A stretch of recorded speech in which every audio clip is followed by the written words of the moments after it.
Salut Jonathan, Bonjour Aurore, tu vas bien? bien merci. Et toi? Super bien. Très contente de te retrouver cet après-midi pour la suite de cette semaine des entrepreneurs francophones, 100% dédiée à la réussite de nos amis entrepreneurs. On a eu une semaine incroyable et puis on continue avec toi cet après-midi, donc je suis super contente de te retrouver. Alors je vais regarder juste si on nous a rejoint. Bah oui, ça arrive tout doucement, mais sûrement. Donc, on va attendre encore une petite seconde. J'espère que tout le monde nous entend bien. Est-ce que vous pouvez juste nous faire un petit message pour nous dire si c'est OK ou pas? Si vous nous voyez bien, si vous nous entendez bien, si tout va bien. Et après, on va rentrer dans le vif du sujet. On se donne une petite minute. Bon, je suis également super content d'être présent Ah, parmi ça vous. fait plaisir.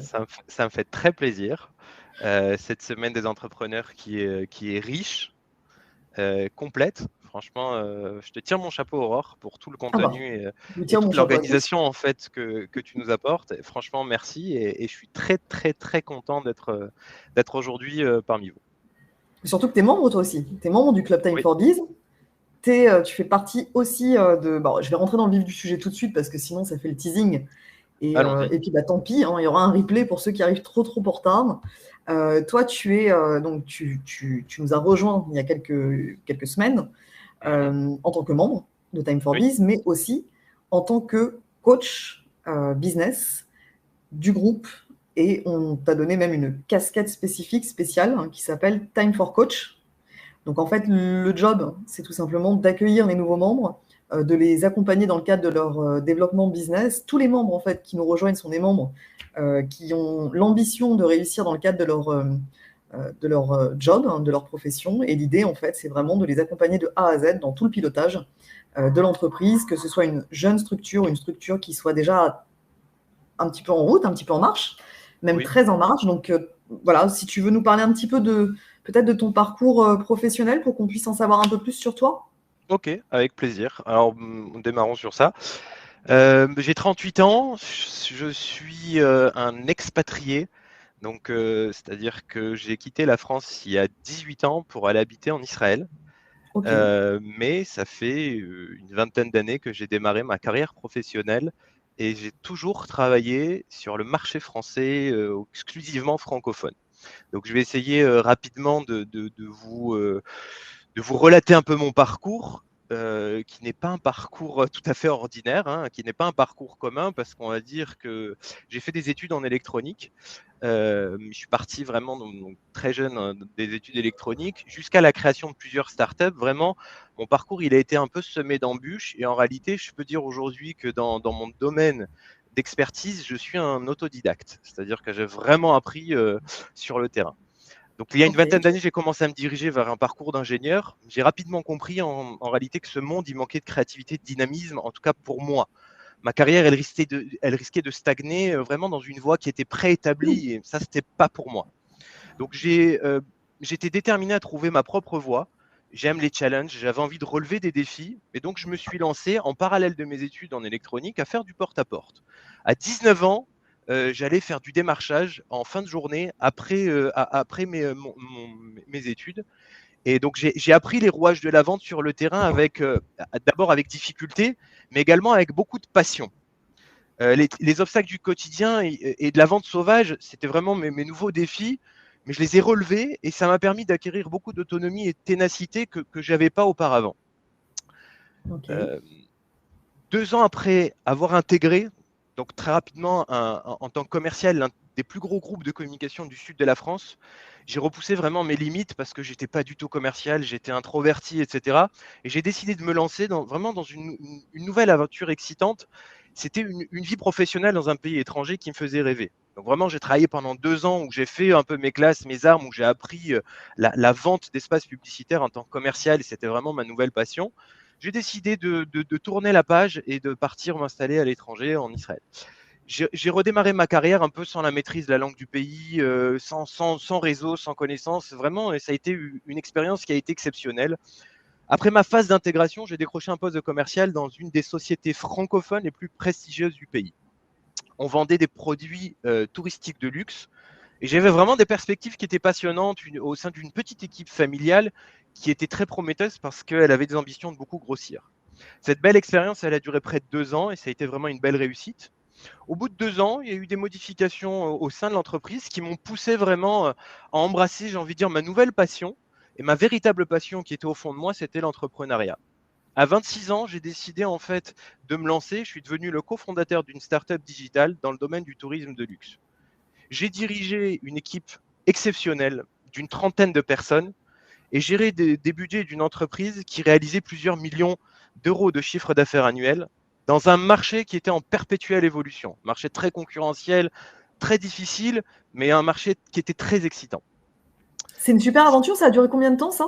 Cette aventure-là, justement, elle a duré 4 années. Ça a été 4 années intensives avec des défis qui étaient quotidiens, où j'étais obligé d'avoir plusieurs casquettes, formateur, directeur commercial, directeur marketing. J'ai appris le marketing digital. Je connaissais la communication, mais je ne connaissais pas le marketing digital.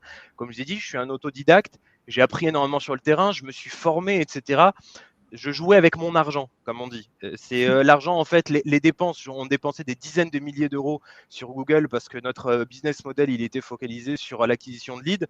Je ne pouvais pas, en fait, me permettre de brûler de l'argent, sachant, en fait, qu'il était à moi et qu'il était précieux et qu'on n'en avait pas beaucoup. On était en fonds propres et ça a été très compliqué. Ça a été une période très compliquée où j'ai énormément appris. On travaillait vraiment comme des dingues. On était 3 associés et ça a été une période qui était, mais vraiment pour moi, magnifique. Vous Au aviez bout de levé ces des fonds ou pas du tout? Non, on n'a pas levé de fonds, on était en fonds propres et même les compagnies pour lesquelles on travaillait, ils se demandaient comment on était rentable et on a tenu autant de temps sans avoir levé de fonds. Donc vraiment, ça a D'accord. été une expérience vraiment exceptionnelle. Au bout de 4 ans, en fait, ça m'a ouvert la voie de nouvelles aventures entrepreneuriales et j'ai décidé en fait de quitter cette structure-là pour en créer deux autres structures dans 2 autres domaines qui étaient complètement différents où c'était mes propres structures, j'étais plus associé, j'étais plus cofondateur. J'ai créé une structure d'investissement immobilier international où je vendais en fait et j'avais des produits d'investissement immobilier entre les États-Unis, la France et Israël. Ça a été une aventure en fait qui était exceptionnelle parce que je démarrais dans un domaine que je connaissais pas spécialement, avec une clientèle que je connaissais pas spécialement, etc. Et franchement, c'était un rêve. Je vivais le rêve américain. Vraiment, c'était exceptionnel. Et en Tu avais des parallèle, salariés? Parce que du coup, on va comment faire le parallèle avec le leadership éthique après. Mais est-ce que tu avais des salariés? Est-ce que tu manageais une équipe? Parce que dans l'autre société, tu avais 30 personnes. Oui, dans l'autre, j'avais Donc, 30 personnes, effectivement. Là, j'étais seul, mais en réalité, j'avais beaucoup de sous-traitants et beaucoup de partenaires avec lesquels je travaillais. Et on va dire que ce soit des salariés ou des sous-traitants, pour moi, ça a été toujours en fait un peu de la même manière. J'ai toujours eu cet échange gagnant-gagnant, assez bienveillant, assez intéressant, où mes valeurs en fait elles primaient dans nos échanges et dans la construction de mon business. Et d'ailleurs en fait en parallèle à ça, j'ai monté parce que bon, mon activité d'investissement c'était sympa. Voyager aux États-Unis 10 jours tous les 2 mois, c'était sympathique. Avoir géré des dizaines de clients, c'était très sympa, mais c'était pas assez. J'avais besoin de plus. ah, Donc, en parallèle, j'ai monté une agence marketing 360 où j'étais spécialisé dans l'accompagnement des startups parce que j'ai toujours été passionné par le monde des startups, le monde de l'entrepreneuriat, le monde du challenge, etc. Et ça aussi, en fait, alors en parallèle, je l'ai fait. Ça a été dur parce que je travaillais énormément. J'ai appris énormément également. Je l'ai fait. Et, et franchement, j'ai pris beaucoup de plaisir et beaucoup de réussite aussi avec des startups que j'ai accompagnées. ok. Malgré tout, c'était toujours pas assez. Donc, ce que j'ai fait, c'est qu'en parallèle, j'ai occupé des postes de direction parce qu'il fallait quand même un cadre et que je manquais un peu de cadre.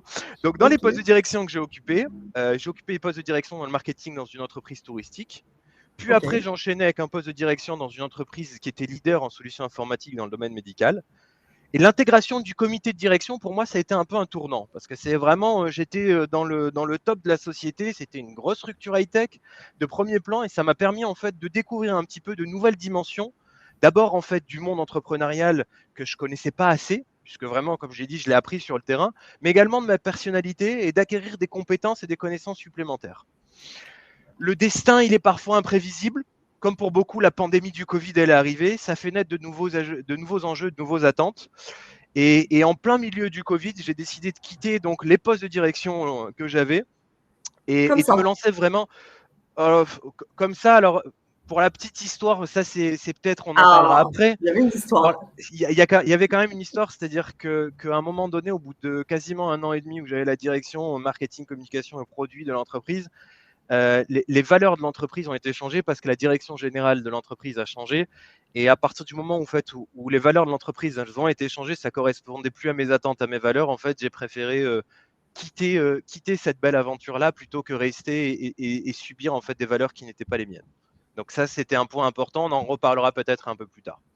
Ok. Mais du coup, en fait, c'est comme ça, en plein milieu du Covid, que j'ai lancé ma carrière en tant que consultant en stratégie, coach business. Mhm. Au cours des 3 dernières années, j'ai mené diverses missions de gestion de projet, développement commercial, développement stratégique, organisation d'événements. J'ai même travaillé j'ai amené en fait un organisme humanitaire à lever des fonds à l'international. Voilà. Derrière, j'ai fait une formation en coaching de vie parce que j'avais envie en fait d'apprendre aussi. J'étais en contact depuis longtemps avec des équipes et j'avais vraiment envie de pouvoir essayer d'avoir des outils supplémentaires que je peut-être pratiquais déjà, mais j'avais peut-être pas les noms, les mots en fait sur ces outils-là. Et, donc, depuis, je mets mes compétences aujourd'hui au service des autres en tant que coach business. J'accompagne des dirigeants de TPE et PME et startups, ainsi que des entrepreneurs indépendants dans leur développement, dans leurs projets et surtout dans la mise en place de leur stratégie pour que ce soit en fait créer un business qui soit solide et pérenne. C'est ce qui est le plus important pour moi, c'est transmettre mes connaissances, c'est transmettre mon expérience, c'est transmettre mon envie, mon savoir. Et tout simplement, voilà, j'aime aider les autres et j'aime surtout en fait participer à la réussite collective. Pour moi, c'est extrêmement Wow. important. Ok, ça c'est digne d'un manager qui aime le collaboratif. Voilà. Merci Aurore. Ok. Donc on va enchaîner maintenant en fait sur déjà qu'est-ce que le leadership éthique, parce que je pense que c'est important d'essayer d'apporter des éléments clés et de donner une définition. Au sein d'une entreprise, on va essayer de déterminer les choses de manière assez simple et efficace. Le leadership éthique, c'est quelque chose qui consiste à diriger, mais de manière exemplaire, sa stratégie et manager ses salariés de façon équitable en prenant des décisions qui vont être basées sur des valeurs qui sont solides. Alors les valeurs, vous allez les entendre beaucoup parce que pour moi, c'est un élément essentiel en fait dans le business. Pas que dans le business, dans la vie personnelle également. Et je pense que c'est ce qui fait et c'est ce qui rythme en fait qui on est et comment on est perçu par les autres. Alors, juste, ça m'amène à une question, justement. Tu vois, Oui. regarde, je commence à interrompre, mais j'aime bien. Tu me dis hein, si tu as besoin de dérouler encore. Regarde, pose la question. Si la réponse elle arrive en fait, je te dirai qu'elle arrive. Si elle n'arrive pas, je te réponds tout de suite. Ok, très bien. On dit souvent, et c'est ce que j'ai remarqué aussi dans le cadre de ma carrière professionnelle, on dit souvent que l'entreprise, en tout cas l'entrepreneur, véhicule ses propres valeurs à lui et ses propres traits de caractère Oui. à travers son entreprise. En fait, l'entreprise, c'est vraiment le prolongement de l'entrepreneur. Est-ce que tu es d'accord avec ça, toi? Est-ce que tu Oui et penses non. que quelqu'un qui a des belles valeurs de base, qui est cohérent avec lui-même, est-ce qu'il va faire quelque chose de cohérent dans son entreprise? Comment tu Oui. vois ça? Alors regarde, je vais te répondre oui et non, et on va tout de suite en fait en parler, et ça c'est hyper important. Ta question, elle est super pertinente, on va en parler. En réalité, en fait, qu'est-ce que des valeurs solides? Comment ça va impliquer en fait de pouvoir prendre des décisions basées sur des valeurs? Ça implique d'agir avec intégrité, en respectant des fondamentaux de l'entreprise et en veillant à ce que toutes les actions soient conformes à ces principes. Pour répondre, on va dire un peu à ta question, c'est dire aujourd'hui un leader qui va au sein de son équipe, de sa structure, qui va essayer de transmettre ses valeurs, il va le faire à partir du moment où il a conscience que ces valeurs, elles sont importantes, mais elles ne sont Mmh. pas encore collectives. C'est-à-dire que ça, c'est une des étapes qu'on va aborder un peu plus tard dans l'échange. C'est la notion en fait de valeurs individuelles, comment les rendre collectives. Il y a des dirigeants effectivement qui ont de belles valeurs, mais ils n'ont pas conscience en fait que ces valeurs-là, ils les gardent pour eux. Ils n'ont pas conscience en réalité en fait que leurs équipes ne découvrent pas ses propres valeurs. Mmh. Ça me permet aussi de rebondir par rapport à ce que tu dis. C'est vrai que c'est pas forcément évident, en fait, quand tu es entrepreneur, d'avoir conscience de tes valeurs et même en tant qu'être Oui, humain. C'est pas évident, en fait, de complètement. savoir quelles sont ses valeurs à soi. C'est un vrai travail de développement personnel déjà, je pense Exactement. Oui, et surtout, je pense qu'il y a un enjeu qui est énorme, en fait, quand tu dois justement travailler sur tes parce qu'on a une part d'ombre et une part de lumière, c'est ce qu'on dit, hein, et il faut exactement. énormément travailler sur sa part d'ombre, parce que quelqu'un qui va être, par exemple, autoritaire dans la vie, dans son boulot, je prends souvent mon cas. Je suis relativement autoritaire. Bon, je travaille dessus parce que qu'est-ce qui va se passer si effectivement je tombe dans l'autoritarisme? On tombe dans une dynamique où effectivement les gens n'ont plus envie de te suivre, ils n'ont plus envie de t'accompagner dans le cadre de ton projet. Ouais. Et ils te tournent le dos parce que justement, tu deviens imbuvable. Donc, c'est plein de traits de caractère comme ça, comme la fainéantise, comme on a tous un trait de caractère comme ça, en se regardant bien droit dans le miroir, voilà, en se mentant pas à soi-même, sur lequel on doit travailler quand même. Écoute, ce que tu dis, c'est hyper pertinent parce que c'est avec la suite de ce que je vais apporter. C'est dire aujourd'hui, en réalité, les valeurs, elles peuvent interpréter en fait d'une façon positive ou négative. Tout dépend en fait comment on va les mettre en avant et par quelle manière on va les mettre en avant. Comme tu as dit, l'autorité, en prenant l'exemple de l'autorité, ça peut être un exemple en fait et ça doit être nécessaire dans une entreprise à partir du moment où c'est fait en bonne intelligence et Mhm. avec beaucoup de respect. L'autorité est nécessaire. Il y a certaines personnes parfois qui en ont besoin et sans cette autorité-là, ils n'avancent pas. Il y en a d'autres qui n'en ont pas besoin. Il faut savoir aussi, c'est ça en fait, j'ai envie de dire, tout ce qui fait la différence en fait dans des valeurs positives ou négatives, c'est de savoir comment déployer ces valeurs sur la bonne personne en fonction en fait de comment elle va la recevoir. Un On leader m'a dit éthique un au truc, sein d'une équipe, Jonathan. Excuse-moi. ouais, ouais, On ouais, m'a dit un truc, on m'a dit quelque chose de très pertinent il y a pas très longtemps, que pour savoir, en fait, pour arriver à définir tes valeurs, si tu n'arrives pas à les définir réellement, tes valeurs à toi, pour les véhiculer dans ton entreprise, c'est bien en fait d'écouter et de demander l'avis justement des 5, 6, 7 personnes que tu fréquentes le plus, oui, qui elles vont pouvoir te dire ce qui ressort le plus en fait comme trait de caractère en toi, et ces traits de caractère vont correspondre vraiment aux oui. valeurs de ton entreprise. C'est vrai, tout à fait. Il y a des Voilà. tests d'ailleurs en entreprise qui existent pour essayer de Ah, qualifier les valeurs du personnel, de l'entreprise, des dirigeants, etc. Et en réalité, en fait, ces tests-là, pour pouvoir se faire évaluer, en réalité, en fait, ils se font par 4 étapes. La première étape, c'est s'auto-évaluer. Les 3 autres étapes, c'est se faire évaluer par des personnes qui sont propres dans son entourage personnel et professionnel. Et la quatrième personne, en fait, c'est se faire évaluer par la personne qu'on pense, nous, qu'elle va nous évaluer de la manière la plus négative possible.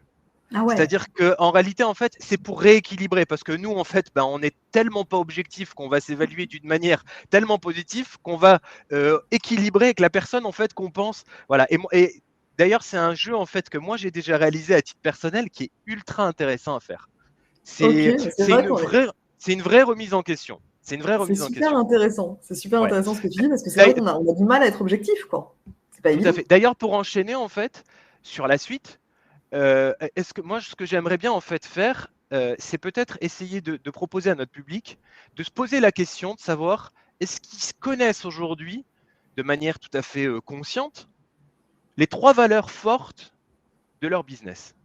Parce que ça, c'est une question à un moment donné, en fait, pour pouvoir découvrir quelles sont ces valeurs et pouvoir les déployer. Est-ce que les valeurs fortes, en fait, de leur business, ils les connaissent? Si oui, est-ce que ça correspond à leurs valeurs? De manière vraiment assez réaliste, mettre en corrélation les valeurs du business face à mes propres valeurs. Est-ce qu'aujourd'hui, il y a un décalage ou pas? Et c'est comme ça qu'on s'aperçoit en réalité, en fait, que oui, il y a une problématique, oui, il y a un décalage, peut-être que c'est un blocage, peut-être que ça entraîne un frein, peut-être que c'est pour ça qu'on n'arrive pas à recruter, peut-être que c'est pour ça notre sujet, il y a des talents qui partent à la concurrence, etc. À partir du moment où il y a un décalage, il y a un blocage, on n'y arrive pas. Ça nous entraîne à passer au chapitre suivant, Mhm. sur le thème en fait qui va être comment booster le résultat d'une entreprise grâce aux valeurs. Il y a des actions clés qui sont à mettre en œuvre et qui sont ultra importantes. La première des choses, c'est essayer d'aligner vos objectifs.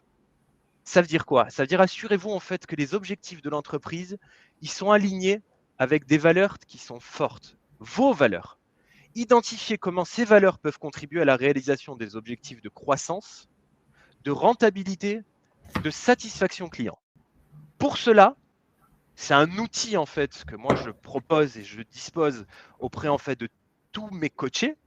C'est des indicateurs de performance. Il faut intégrer des indicateurs de performance pour pouvoir suivre l'évolution de l'entreprise selon les valeurs en fait que vous voulez essayer en fait d'apporter. Ensuite, il y a la notion de Je me mobilisation et permets de engagement des t'interrompre. employés. Oui, Je me permets de t'interrompre, Jonathan, parce que c'est vrai que moi j'ai une petite phrase que j'aime bien, et j'aime bien la placer, surtout quand on parle de ça, c'est que tu parles d'objectif. Il y a une oui, phrase, une citation de Frédéric Dard qui est extraordinaire. Tu la connais? non, enfin peut-être, Non. dis-moi. Tout objectif flou mène à une connerie très précise. Et cette phrase, Je l'avais elle est jamais très entendu, révélatrice. mais je l'ai vécu. Donc, ça me dit quelque chose, ça me parle. Je te laisse continuer. Ok, donc je parlais de la mobilisation des engagements des employés, et ça c'est relativement important. Les valeurs fortes, en gros, elles vont créer un sentiment d'appartenance et d'engagement chez les employés. Lorsqu'ils se sentent alignés au sein de l'entreprise, ils vont être plus motivés, plus impliqués et surtout plus dévoués à leur travail. Cela va entraîner évidemment une meilleure qualité de travail, mais surtout, et ça c'est le plus important, et vous allez voir pourquoi je le dis et retenez ça, c'est une satisfaction personnelle et individuelle. On va en parler, mais je l'introduis maintenant, le sourire au travail. Venir travailler avec le sourire, pour moi, c'est un des éléments en fait les plus importants que j'ai rencontrés dans ma carrière et que j'ai exigé de la part de mes équipes. C'est le plus important. Et on va en parler, je vous donnerai un exemple personnel en fait après. Ensuite, il y a la notion de cohésion et de collaboration. C'est important d'avoir des valeurs communes pour que tous les membres de l'entreprise. Pourquoi c'est important? Parce qu'en réalité, en fait, la cohésion d'équipe, c'est ce qui va encourager la collaboration. C'est ce qui va stimuler l'innovation et c'est surtout ce qui va améliorer l'efficacité opérationnelle. À 1, on peut être bon. À 2, on est meilleur. À 10, c'est exponentiel en réalité. Donc l'efficacité opérationnelle, elle est quand il y a une cohésion et une vraie collaboration. Et c'est ça qui est extrêmement important et c'est pour ça en fait qu'on va en arriver à avoir des valeurs collectives. Ensuite, la prise de décision, il faut qu'elle soit éclairée. Ça veut dire quoi aujourd'hui?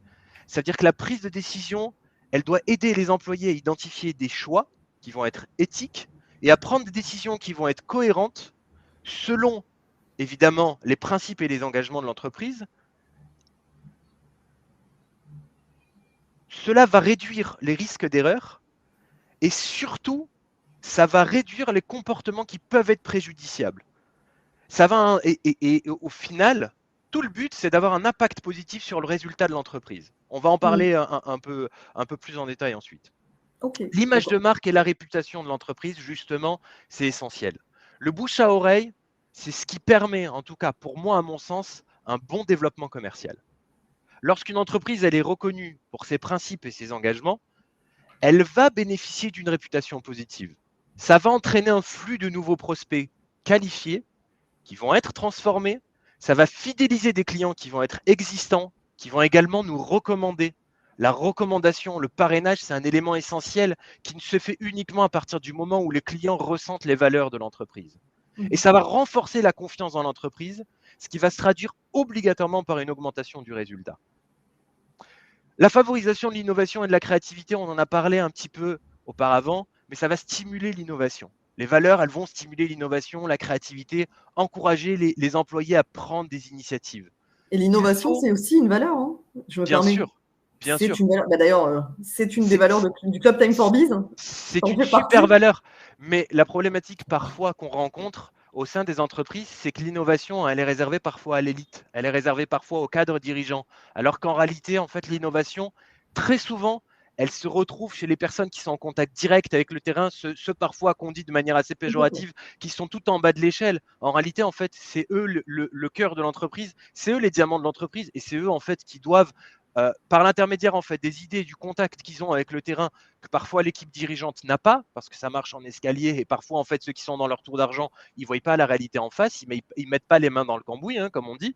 Et l'innovation et la créativité, très souvent, elle est là-bas. Il ne faut pas avoir peur en fait d'aller la chercher, il ne faut pas avoir d'ego, il faut avoir de l'humilité et aller se dire en fait, ben c'est pas parce que moi j'ai un poste de direction et qu'il y a une personne en fait qui a un poste moins important ou moins reconnu dans l'entreprise que ses idées elles ont moins de poids.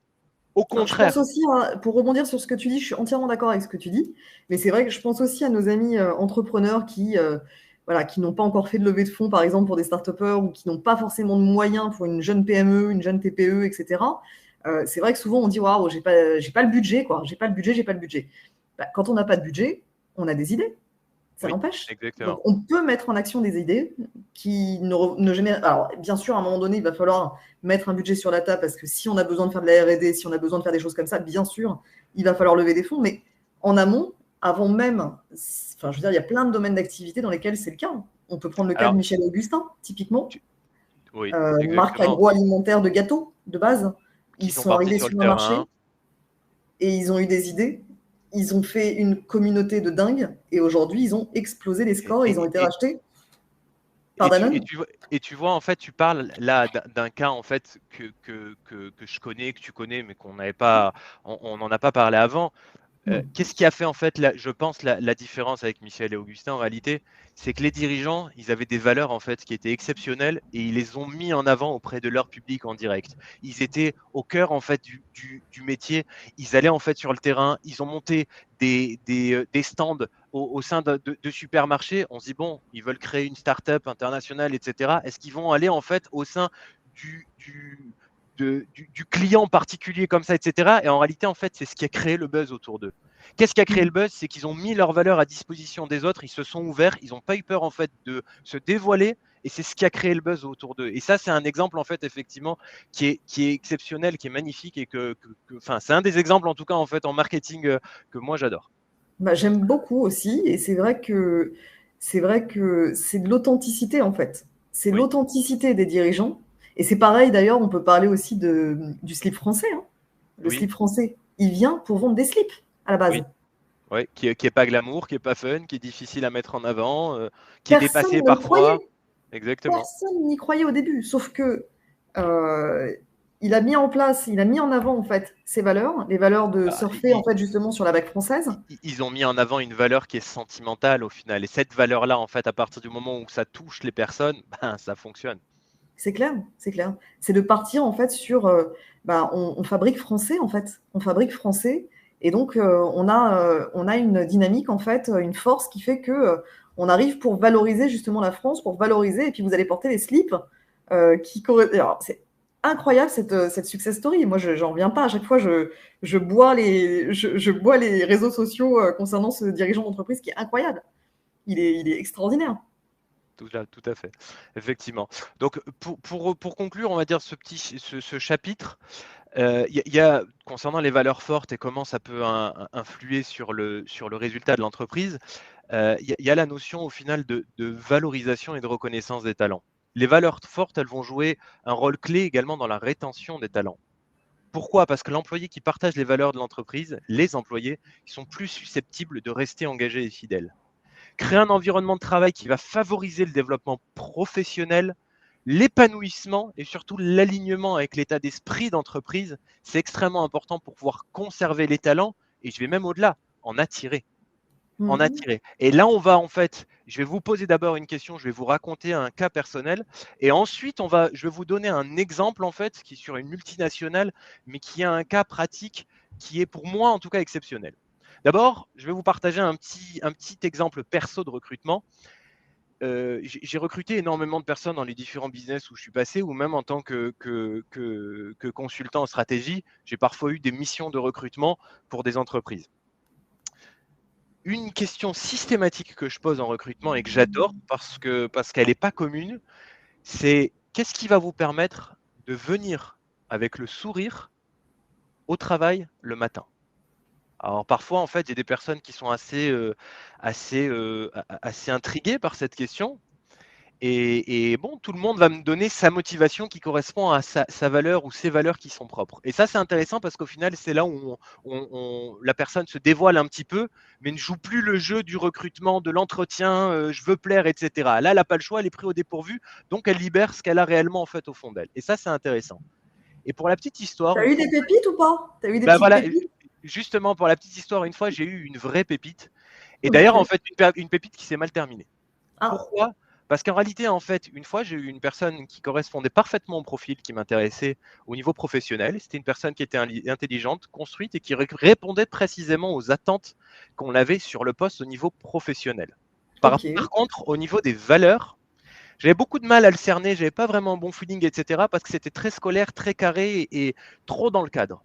Et à un moment donné, moi, j'aime bien essayer de voir qu'est-ce qu'il y a derrière les personnes qui sont trop scolaires, trop carrées. Et donc, je lui ai posé cette question. Il a été très décontenancé et il m'a dit, mais moi, il n'y a rien qui me fait sourire de venir au travail. Pour sourire, en fait, j'ai besoin d'être en vacances. Venir travailler, ça ne me fait pas sourire. Ok. Bon. J'ai été surpris de sa réponse. Je l'ai remercié, en fait, de son honnêteté. Et je l'ai remercié en fait pour l'entretien et je lui dis qu'il ne ferait pas partie de notre structure malgré que ses compétences correspondaient à nos attentes. Pourquoi? Pour la simple et bonne raison en fait que ses valeurs ne correspondaient pas à ce que nous on cherchait, à ce que nous on voulait donner, à l'état d'esprit en fait qu'on voulait avoir. Si c'est Alors, pour tu avoir aurais pu la quelqu'un, pousser, non?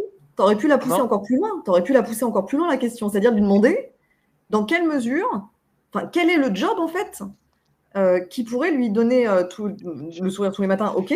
Mais alors, dans ces cas-là, qu'est-ce qui ferait qu'il n'a pas l'impression que ce soit un job Je et l'ai il aurait fait l'impression d'être en effectivement. vacances? Je l'ai fait effectivement en fait de manière assez. Là, je l'ai raccourci. Effectivement, j'ai quand même essayé de creuser, de chercher, etc. Ouais. C'était une personne qui jouait un rôle, mais qui n'avait pas envie de travailler, qui avait envie de vivre dans un monde en fait artistique où pour lui en fait on se passe de l'argent et on se passe des obligations. Alors qu'en Ah oui. réalité, il avait un très bon profil professionnel et une belle expérience, etc. Mais c'est quelqu'un qui, par son expérience en fait, a beaucoup souffert du salariat, etc. Et c'était un artiste. Donc, je l'ai compris, cette part artistique ne me dérangeait pas, puisqu'au final, ça encourage la créativité et l'innovation. À un moment donné, quand cette part artistique-là te fait venir, excusez-moi l'expression, mais en faisant la tronche au travail, le matin, moi, j'ai pas besoin de ça dans mon équipe. Non, c'est Donc, sûr. voilà, pour moi, c'était important.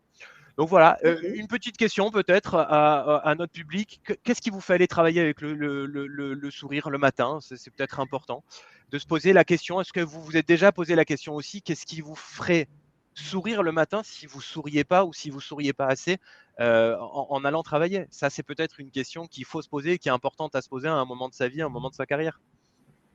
Donc Exact. ensuite, Exact. on va prendre un exemple en fait qui est un exemple pour moi d'entreprise qui est, qui est extrêmement marquant et je vais vous le partager. Est-ce que tu as entendu parler Aurore et est-ce que vous, dans le public, vous avez déjà entendu parler de l'entreprise Patagonia? Alors oui. Ah, super. Ok, bon, c'est une entreprise internationale, c'est un peu normal. Donc Patagonia, c'est une entreprise américaine qui est spécialisée dans le vêtement en plein air et qui est réputée pour son engagement envers la durabilité, l'environnement, mais aussi et surtout le bien-être des travailleurs. Alors, c'est une entreprise qui a été créée en 1972. Son Ouais. effectif, à la fin de l'année dernière, il était de 3650 salariés.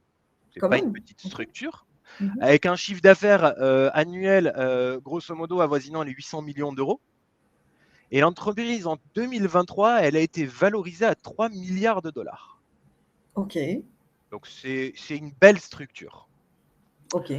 L'un des exemples les plus frappants du leadership éthique de cette entreprise, ça a été en 2011. Ils ont lancé une campagne dans le New York Times où l'entreprise elle a publié une annonce pour vendre une veste qu'elle proposait, qui était une veste thermique, etc. Évidemment qui respectait ses conditions d'environnement. Mais dans la pub, ce qu'elle annonçait, en fait, ce qu'elle a publié, c'est tout simplement un message qui était clair. N'achetez pas cette veste. Alors, le but en fait de cette communication, ça n'a pas été de faire de l'anti-vente. Ça a été qu'ils étaient réellement sérieux, honnêtes, profonds, et c'était leur valeur qui ressortait. C'est-à-dire qu'ils préféraient au final en fait que les personnes qui n'avaient pas besoin de cette veste ne l'achètent pas pour une question d'effet de mode, pour une question en fait simplement de dire je vais l'acheter parce que j'ai envie d'en avoir d'autres. Ils ont voulu vraiment communiquer sur l'impact environnemental de la notion de consommation. Mhm. Patagonia, ils se sont toujours en fait efforcés d'adopter des pratiques commerciales qui étaient durables, en utilisant des matériaux recyclés, en faisant la promotion de la réparation, du recyclage des produits, tu vois, en Ouais. reversant une partie de ces ventes à des causes environnementales, etc. C'est extrêmement en fait important pour eux. Et cet engagement, il va encore plus loin. Il était, si tu veux, cet engagement continu envers l'éthique et la durabilité, ça a permis à Patagonia de se différencier de ses concurrents et de se fidéliser à une base de salariés qui étaient dévoués et une multitude de clients qui étaient fidèles également. C'est-à-dire que ça a eu l'effet inverse au final. C'est-à-dire que leurs vestes, elles se sont arrachées. Mais ce n'était pas leur but. Leur but, c'était vraiment de passer un message qui était clair. À partir du moment où, malgré tout, ils ont transmis des valeurs, les personnes qui se sont reconnues dans ces valeurs-là ont acheté. L'entreprise est vraiment Extraordinaire. devenue un modèle inspirant pour d'autres organisations, démontrant qu'il était possible de réussir économiquement tout en agissant de manière éthique et responsable envers l'environnement et les parties prenantes. Ok. J'ai même lu un article sur l'entreprise comme quoi son dirigeant, qui a été son créateur et son dirigeant, il a cédé en fait l'entreprise à une association environnementale. Ah oui, donc C'est-à-dire pour jusqu'au que bout. Jusqu'au jusqu'au bout, il bout, a été au bout de ses idées, exactement, au bout de ses valeurs, quoi. exactement, tout à fait. Aligné. Donc, je vous propose maintenant en fait qu'on passe au chapitre suivant. C'est la notion en fait de valeur forte d'une entreprise. On va essayer en quelques minutes d'essayer de donner qu'est-ce que des valeurs fortes au final. On parle depuis tout à l'heure de valeurs, mais c'est quoi les valeurs? On va donner une définition des valeurs. Ok. Pour moi, les valeurs fortes d'une entreprise, c'est les principes fondamentaux qui guident les actions, les décisions et les comportements au sein de l'organisation. Elles vont un peu, si tu veux, servir de boussole morale et elles vont définir ce qui est considéré comme important et souhaitable dans l'environnement professionnel. Okay. Ces valeurs fortes, elles vont englober des notions, et ça c'est extrêmement important, telles que l'intégrité, la transparence, le respect, la responsabilité, la collaboration et l'implication. Si tu veux, ces valeurs, elles vont créer une culture d'entreprise qui va être cohérente, qui va favoriser la confiance, la motivation et l'engagement de l'employé. J'ai une question, Jonathan. Ouais, attends, juste je conclue en fait sur ça et je te laisse poser la question. Sans valeur forte, pour moi, hein, et c'est très violent, c'est très extrême, pour moi, sans valeur forte, tout business, il est voué à l'échec. Okay. Je t'écoute. Alors, ma question, c'était par rapport donc aux valeurs, d'une part, mais Oui. aussi, on entend beaucoup parler justement du why. Pourquoi, en Oui. fait, avant de partir sur je fais, c'est de réfléchir au pourquoi je le fais. Oui. Qu'est-ce qui fait que tous les matins, je me lève déterminée, que je vais effectivement gérer un maximum d'actions par rapport à l'entreprise dans laquelle je suis en train de travailler? Qu'est-ce qui fait, en tant que moi, entrepreneur, pourquoi en fait je le fais? C'est quoi ma mission en fait? C'est quoi mon but? Pourquoi voilà, avec le sourire, mais bien sûr. C'était la question en fait. Ça, tout ce que tu décriais, tout ce que tu sous-entends maintenant, c'était sous-entendu, si tu veux, dans une question qui est extrêmement profonde. C'est comment je vais au travail le matin avec le sourire? Qu'est-ce qui me fait sourire? Qu'est-ce qui me rend heureux? Comment je vais être heureux? Pourquoi je vais être heureux en fait? Et pourquoi je vais prendre du plaisir en fait? Effectivement, le why, comme tu dis, je pense que c'est presque au final les gens qui ne le sont pas et qui s'efforcent de l'être au bout d'un certain temps, c'est plus qu'un mode de vie. Je pense que c'est intrinsèque et c'est au final en fait ça fait partie de l'essence de la personne. Complètement, complètement. C'est Simon Sinek qui dit ça. Je ne sais pas si vous le suivez ou pas, mais qui dit justement avant de lancer un business ou avant de vouloir vendre quoi que ce soit, commencez par effectivement vous poser cette question de pourquoi je le fais. Qu'est-ce qui fait que j'ai envie d'aller dans ce sens-là et pourquoi je vais dans ce sens-là? Alors pourquoi je le fais? Pourquoi ceux qui vont profiter de mon service, mon produit, etc., vont venir chez moi et pourquoi ils vont venir chez moi et pourquoi ils seront contents de venir chez moi. C'est-à-dire qu'en réalité, en fait, c'est pas toujours répondre à une problématique, à un besoin, etc., avec un outil, c'est de le faire avec le sourire, de le faire avec plaisir et de le faire avec bonté. Je dirais pas charité parce qu'au final, le business, on est là pour gagner de l'argent, mais avec bonté parce qu'en réalité, faut pas oublier, moi, j'ai un des principes en fait qui m'anime, c'est un des principes en fait qu'on connaît bien, je pense, certains d'entre nous, c'est de dire au final, celui qui donne, ben, il reçoit. Au final, celui qui donne et qui donne avec le sourire, qui donne de sa personne, qui donne en fait de son expérience, qui fait partager l'autre, c'est lui qui va recevoir en premier. Complètement, complètement, entièrement d'accord. Voilà. Alors c'est vrai qu'il y a souvent, tu es dans les valeurs fortes là, mais effectivement on va parler de l'onboarding, ce que tu disais tout à l'heure, de l'onboarding après. Donc je te laisse continuer en fait parce que j'avais une question mais autre, donc qui va venir après. Je te laisse poursuivre. Jonathan, tu es avec nous? Est-ce que vous nous entendez bien? J'ai l'impression qu'on a perdu Jonathan. Oui, voilà, je suis là. C'est OK? Il y a une petite coupure, désolé. Par contre, je n'ai pas entendu ta question. Non, je te disais qu'en fait, ça sera après. Je vais te poser la question après parce que ça rentre plus dans le cadre de l'onboarding que tu évoquais tout à l'heure. Alors, c'est le chapitre qui va venir juste après. Là, on est dans les valeurs fortes d'une entreprise. La transition, si tu veux, c'est maintenant, en fait, chacun de nous, on possède des valeurs qui peuvent être similaires ou différentes. On est chacun, en fait de nos propres valeurs.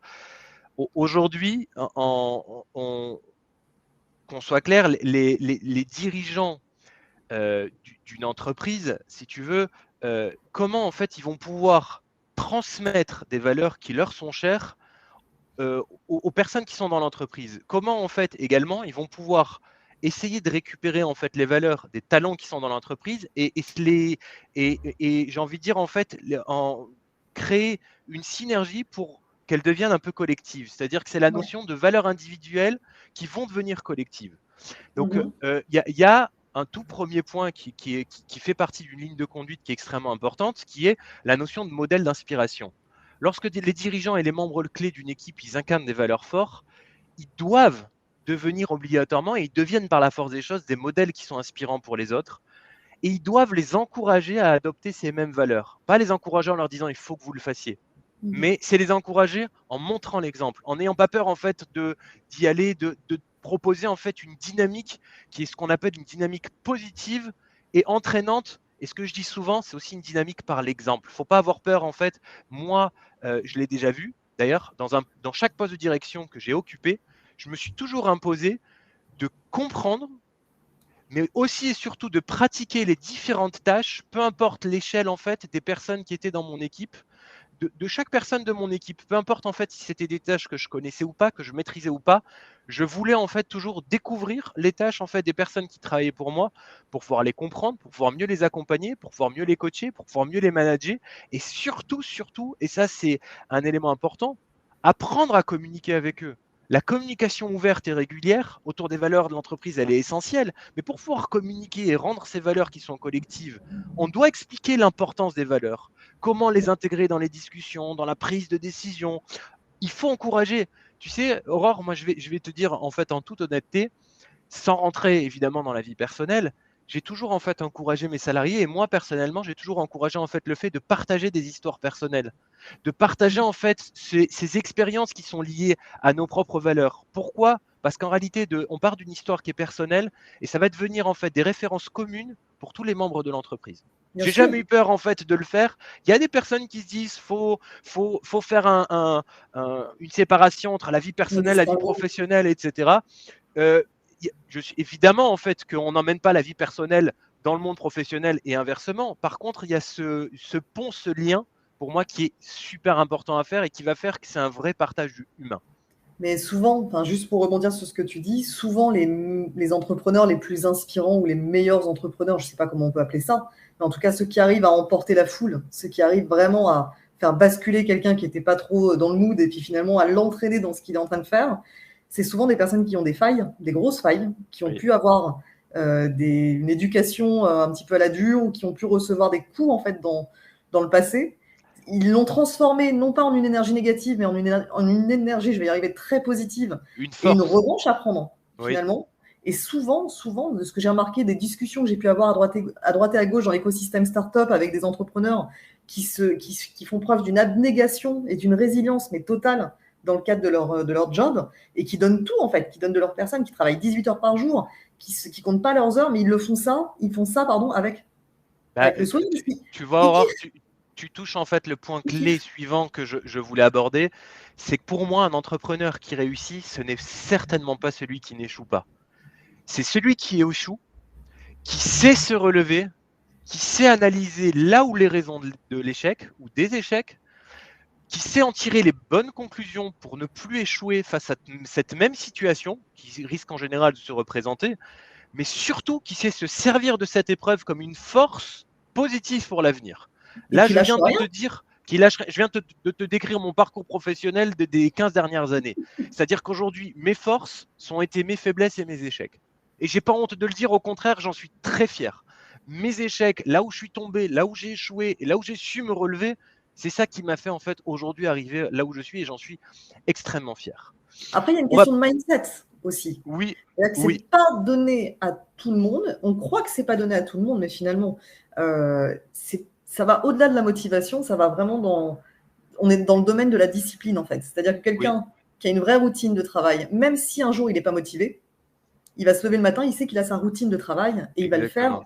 Bon, ok, il est un peu moins motivé. Et puis demain, ça revient. Et puis l'entrepreneuriat, c'est ça. Hein. C'est waouh, top. C'est une super idée que j'ai eue. Le lendemain, mais c'est vraiment, pardon du terme, c'est un peu de la merde quand même ce que j'ai pensé. Le lendemain, encore, c'est génial, c'est formidable, je suis au top. Et c'est ça en fait, c'est les montagnes russes. Je suis d'accord, tu as raison. Et il faut savoir s'écouter et avoir l'intuition, l'intime conviction. On en parlait ce matin de la conviction avec David Lefrançois. Il faut avoir l'intime conviction en fait qu'on est dans le vrai et qu'on a vraiment envie de se donner à 200% dans ce qu'on en fait. Faut avoir zéro doute. Le doute, ça tue. Alors, pour nuancer, normal, je pense, d'avoir des doutes. Je pense. Quand tu es humain, tu n'es pas un robot, tu es obligé de douter. Moi, je suis la première. Tous les jours, en fait, je m'en mets en question. Hein. J'ai pas d'hésitation à me dire, waouh, attends, est-ce que oui Le, ou non? Aurore, ce que tu dis, c'est pas des doutes, c'est de la remise en question, c'est différent. Le doute, c'est je me remets pas en question, mais je choisis pas, j'avance pas, je décide pas. Ça, c'est le doute. La remise en question, c'est là, je sais en fait que est-ce que je suis au bon endroit ou pas, c'est pas un doute. Est-ce que je prends la bonne direction ou pas, c'est pas un doute. C'est simplement un point d'étape où je dois comment dire, vérifier si je suis dans le bon chemin. Il y en a qui vont vérifier s'ils sont dans le bon chemin, je donne un exemple tout bête, tous les 200 km, et il y en a d'autres qui vont le faire tous les 10 km. Ben, au final, en réalité, en fait, le fait de vérifier si je suis dans le bon chemin, c'est pas un doute, c'est une remise en question qui est nécessaire, surtout quand on démarre une entreprise et qu'on est prêt à pivoter. Il faut savoir pivoter, il faut savoir s'adapter. Et ça, en C'est ça. fait, c'est un point qui est ultra important. Alors Exact. justement, en parlant en fait de s'adapter, on va passer au chapitre de l'onboarding des collaborateurs, qui est, je pense, en fait, essentiel dans… Oui, Est-ce que tu peux juste définir, pour ceux qui nous regardent et qui ne connaissent pas ce terme, qui ne oui. sont pas dans le monde du recrutement ou dans l'entrepreneuriat depuis très longtemps, est-ce que tu peux juste définir la notion d'onboarding? Oui, c'est tout simplement en fait le process d'intégration qu'on va apporter aux collaborateurs, l'accompagnement qu'on va donner aux nouveaux collaborateurs dans l'entreprise. Ça part de la communication préalable, donc avant l'arrivée du nouvel employé, en entretien. Pour moi, il est nécessaire en fait de vérifier si le postulant est en adéquation avec les valeurs de l'entreprise, et il faut dès le départ déjà communiquer clairement sur les attentes de l'entreprise concernant les valeurs. Derrière, ensuite, à partir du moment où on a validé l'intégration du collaborateur, l'accueil, c'est essentiel. Accueillez vos nouveaux collaborateurs de manière chaleureuse, bienveillante. Montrez-leur que l'entreprise est un environnement inclusif, respectueux, où les valeurs éthiques sont essentielles. Il faut que la personne rentre comme dans un cocon où elle va se sentir bien. Pourquoi? Parce que pour donner le meilleur de soi-même, il faut être à l'aise, il faut être détendu, il ne faut pas être stressé, il ne faut pas être opprimé, sinon en fait on ne peut pas donner le meilleur de soi-même. C'est ultra important de faciliter l'intégration sociale. Je vais vous donner un exemple en fait personnel qui est pour moi en fait extrêmement important et que j'ai appris énormément avec ça. J'avais un poste de direction marketing au sein d'un gros groupe d'éditeurs de logiciels dans le domaine médical. On était une centaine de salariés et on avait une cuisine collective. Maintenant, moi, en tant que jeune directeur qui venait d'arriver, qui se retrouve, comme je vous l'ai dit tout à l'heure, au comité de direction, j'ai une tonne de boulot. Je suis dans un environnement que je ne connais pas assez bien. Donc, vraiment, je suis là et je suis quelqu'un qui aime maîtriser mes sujets. Donc, je vais apprendre, etc. Je travaille sans limite. Et évidemment, la pause repas, en fait, c'est devant mon PC, la porte fermée à clé et personne ne vient me déranger parce que c'est le moment où je Sauvage. vais écouter. C'était sauvage, toi. Complètement, complètement, vraiment complètement. Et jusqu'au jour en fait où mon directeur général, qui était mon supérieur hiérarchique direct, il est venu me taper à la porte. La porte, elle était fermée et j'étais en pleine conférence, en train d'apprendre en fait quelque chose de nouveau et en train de manger sur le pouce comme ça. Et donc je me lève, j'ouvre la porte et il me dit mais qu'est-ce que tu fais dans ton bureau à manger? Et je lui dis mais j'ai pas le temps. Il me dit le temps en fait de manger, c'est pas un temps qui est négligeable et tu n'as pas le choix, tu es obligé de prendre ta pause repas. Ok, très bien, d'accord. Il me dit mais je vais au-delà. Je t'impose de la prendre dans la cuisine collective de l'entreprise. Alors moi, je viens d'arriver depuis 3 mois, je viens d'être nommé directeur marketing, communication produit. J'ai tout le monde qui me regarde. Je suis un peu jeune en fait pour l'équipe. Tout le monde me regarde et il m'impose en fait de venir dans la cuisine collective. Je me suis dit, mais c'est pas pour moi quoi, ça me ressemble pas.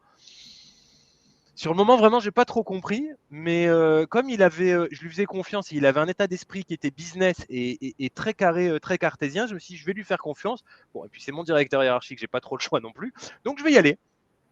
En fait, avec le temps, j'ai compris et j'ai surtout apprécié ce temps de pause parce que c'est là où j'ai découvert les autres, mais dans un cadre qui était social, qui était chaleureux, qui était agréable et qui était personnel, qui était plus professionnel. Et les qualités que j'ai découvertes chez chaque personne, typiquement de mon équipe, ce que j'ai découvert au moment de la pause repas, je l'aurais probablement pas découvert en fait dans le travail. Par contre, ces qualités-là, je m'en suis servi derrière pour pouvoir travailler plus efficacement avec chacun d'eux. Et ça a été une expérience personnelle pour moi au niveau en fait de l'onboarding qui a été, je l'ai mal vécu sur le moment, mais qui a été en fait vraiment exceptionnel. Alors moi, je peux te donner un contre-exemple d'un Oui, onboarding foiré.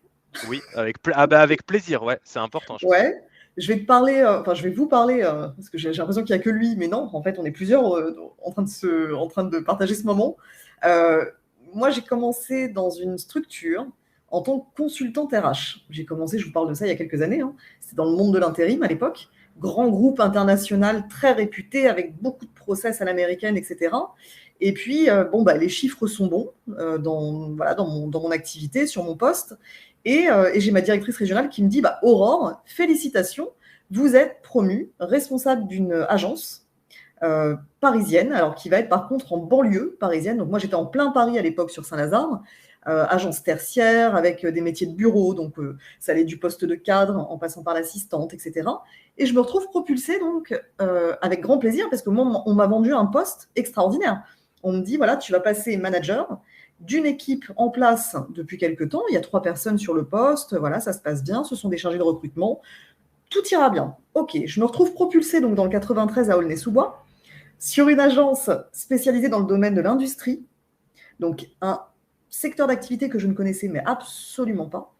Et on me dit voilà, l'agence va pas forcément bien, mais grâce à toi, grâce à tes qualités commerciales et à ton sourire, comme on disait tout à l'heure. Alors moi, évidemment, à l'époque, je me dis, mais c'est formidable, c'est un cadeau que vous me faites. Merci.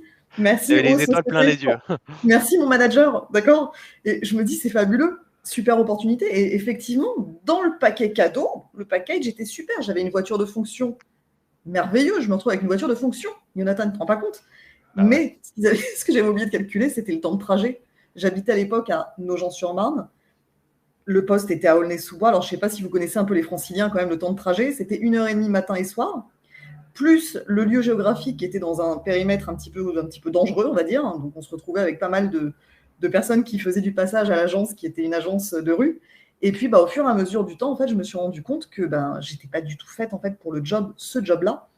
Et je me suis retrouvée avec mes petits talons aiguilles dans un entrepôt. Je ne sais pas si vous connaissez les Piaggio, les scooters. Les scooters, ouais. Voilà, les scooters Piaggio. Avec l'huile par terre. Exactement, avec évidemment Manuel et tous ses amis qui étaient là, qui m'attendaient pour prendre le café parce que j'avais dit écoutez, je viens vous voir, je me présente, je suis votre nouvelle manager de l'agence et j'ai envie de vous présenter effectivement notre nouvelle manière de travailler qui va révolutionner le monde de l'intérim. Et ils m'ont vu débarquer à l'époque. Moi, je travaillais qu'avec des bureaux, hein, donc je ne connaissais pas le monde de l'industrie. Je me retrouve avec des talons aiguilles comme ça, au milieu de Piaggio, avec Manuel et tous ses amis qui m'attendaient pour prendre le café. Et je me suis dit, attends, je suis dans un autre monde, en fait, c'est pas. Et décalage complet entre le descriptif de poste et la mobilité interne qu'on m'a faite. On m'a fait une super promotion, c'est vrai, mais à l'arrache complète. C'est-à-dire que je n'ai absolument pas été informée sur l'état, la température de l'agence. À l'époque, tout le monde était essoufflé. Je suis arrivée sur un poste où l'ensemble des chargés de recrutement tiraient une tronche comme ça. Ils n'avaient pas pris de vacances parce qu'ils n'en pouvaient plus. Ils étaient au bout de leur vie et ils se retrouvent en fait avec une nouvelle manager qui est plus jeune qu'eux, en plus, parachutée là-dessus et qui arrive, qui prend la température. Alors, j'arrêtais pas de sortir des squelettes, tu sais, des tiroirs, parce qu'évidemment, il y avait plein de squelettes dans les tiroirs, avec des impayés, des trucs. Enfin, je te passe la totale. Et donc, voilà, donc j'ai tenu 6 mois et j'ai dit bye-bye et je suis allée Et en fait, au bout de 6 mois, j'ai eu une super opportunité par un autre cabinet de recrutement et j'ai dit, ok, ciao, parce qu'effectivement, on m'a vendu quelque chose qui ne correspondait pas à ce qui était noté sur le descriptif de poste, ni à mes valeurs. Et j'étais pas formée. J'ai pas été formée. Donc, en parlant, tu vois, de formation, il y a la notion de mentoring également. Moi, ce que je conseille toujours, c'est d'associer toujours le nouvel employé à un mentor ou à un collègue qui est expérimenté, qui incarne les valeurs de l'entreprise, mais qui va accompagner avec bienveillance. Pendant une période d'intégration progressive, où le nouvel employé, il va devoir apprendre à connaître l'entreprise, les process, les valeurs, etc. Mais il va aussi en fait avoir cette période-là où il va être encouragé à poser des questions, à exprimer ses préoccupations, à partager ses idées. Il y a la notion en fait également de partage de retour et surtout effectuer des évaluations régulières pour mesurer l'adhésion du nouvel employé aux valeurs de l'entreprise. Ça, c'est extrêmement important. Extrêmement important.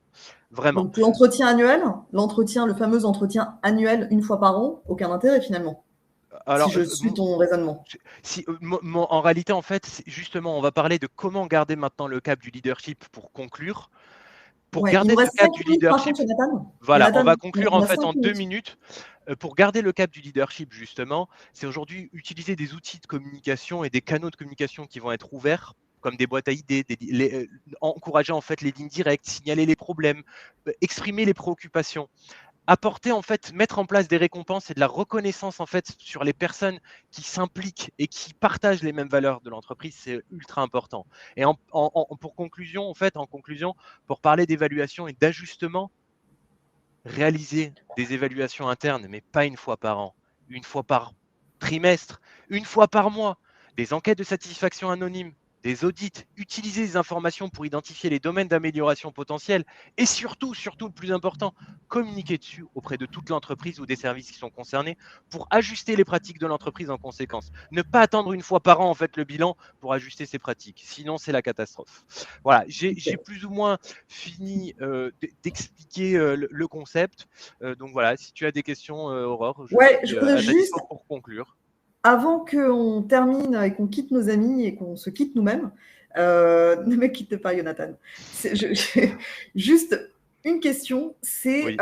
est-ce que tu as une actualité à venir en tant que professionnel donc, du coaching en business? Est-ce que tu as, t'as un programme à venir, quelque chose sur lequel on peut te rejoindre?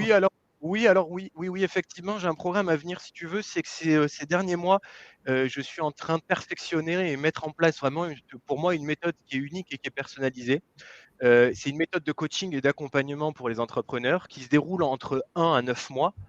Elle démarre par un audit pour co-construire avec l'entrepreneur la stratégie et le parcours qu'on peut mettre en place, le parcours d'accompagnement, et qui vont lui permettre vraiment d'atteindre des sommets en fait qu'il a toujours rêvé. Alors, pourquoi j'ai fait ça? C'est parce qu'en réalité, à l'après-Covid, il y a un sondage qui a été fait en France sur quelques dizaines de milliers d'entrepreneurs. Et il y a 3 grosses problématiques qui sont ressorties. La première, c'est la problématique de gestion. Un entrepreneur, la majorité du temps, en fait, il a un manque de connaissances ou un manque de pratique dans la gestion de l'entreprise. On lui parle de trésorerie, de rentabilité, de traitement des impayés. La majorité du temps, c'est un passionné, il connaît son domaine, mais il ne connaît pas en fait la gestion. La deuxième problématique, c'est la notion de stratégie de business. Les actions dans le développement de leur business. Essayer de déterminer qu'est-ce qu'une cible idéale, qu'est-ce qu'une cible à éviter. Qu'est-ce qu'un chiffre d'affaires? Et est-ce que le chiffre d'affaires, parfois, en fait, c'est pas synonyme de bénéfice? Ça, c'est le deuxième point. Mais le troisième point qui est le plus important et qui est capital, et c'est vraiment en fait là où je construis également en fait ma méthode, c'est la notion de solitude. 75% des personnes qui ont été interrogées, qui ont été sondées, déclarent qu'ils sont seuls face à eux-mêmes, face à leurs problématiques, face à leurs décisions, face à leur pivotage, qui sont nécessaires surtout quand on est seul face à ces échecs. Je le dis, et j'ai pas peur de le dire, je le dis, beaucoup d'entreprises ou d'indépendants qui ont fait faillite, pour moi, c'est ma conviction, ils auraient pu s'en sortir s'ils avaient été accompagnés. Donc aujourd'hui, je m'adresse en fait vraiment à tout le public. Si vous manquez d'indicateurs clés pour prendre des meilleures décisions, si vous ne générez pas suffisamment de clients, de chiffre d'affaires, de bénéfices, si vous êtes incertain dans votre business model, ou si surtout vous souffrez de la solitude du dirigeant, je vous propose une opportunité que je partage avec vous. En tant qu'expert en coaching business, il me reste des créneaux disponibles pour accompagner des entrepreneurs qui sont passionnés. Mon approche, elle est personnalisée, elle est axée sur les résultats et qui peuvent vous aider à surmonter des défis spécifiques que vous rencontrez dans votre entreprise. Ensemble, on peut travailler sur des stratégies de leadership puissantes en alignant vos valeurs, on a parlé depuis 1 heure, avec celles de votre entreprise afin d'atteindre des résultats qui sont remarquables.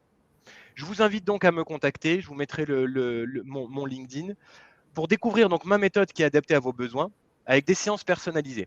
Je suis là pour vous aider à vous développer, à développer votre leadership, à renforcer votre culture d'entreprise et à réaliser des progrès qui vont être exceptionnels pour pouvoir atteindre vos objectifs.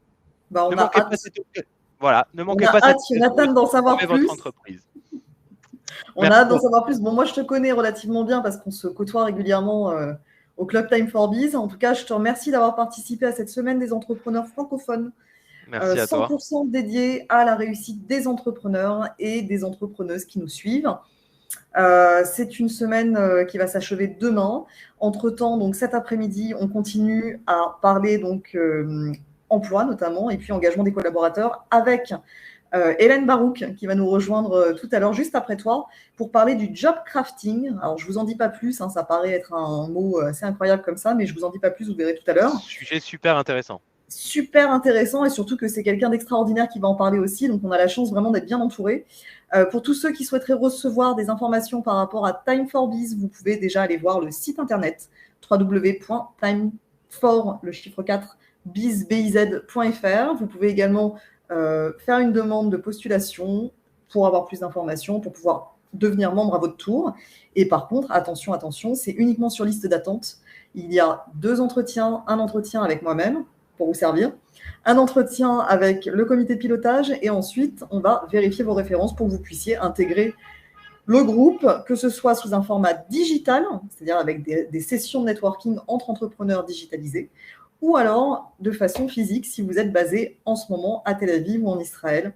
Sachant qu'on intervient, on va se développer un petit peu partout en Europe aussi, donc on aura la chance, j'espère, de pouvoir et vous rencontrer physiquement et vous rencontrer en virtuel. Sur ce, je vous souhaite plein de succès. Jonathan, merci. Merci à toi, Aurore. Merci de ton Grande accueil. Merci réussite. de ta générosité également. C'est Merci important. à vous tous d'avoir participé, je vais y arriver, à ce webinaire. Et je vous dis à tous à très vite. Il y a un replay qui sera disponible sous 24 heures si vous voulez le revoir. Merci beaucoup. Merci à Bonne journée. tous. Salut. À bientôt. Salut Jonathan, c'était cool. Merci. Salut, Aurore.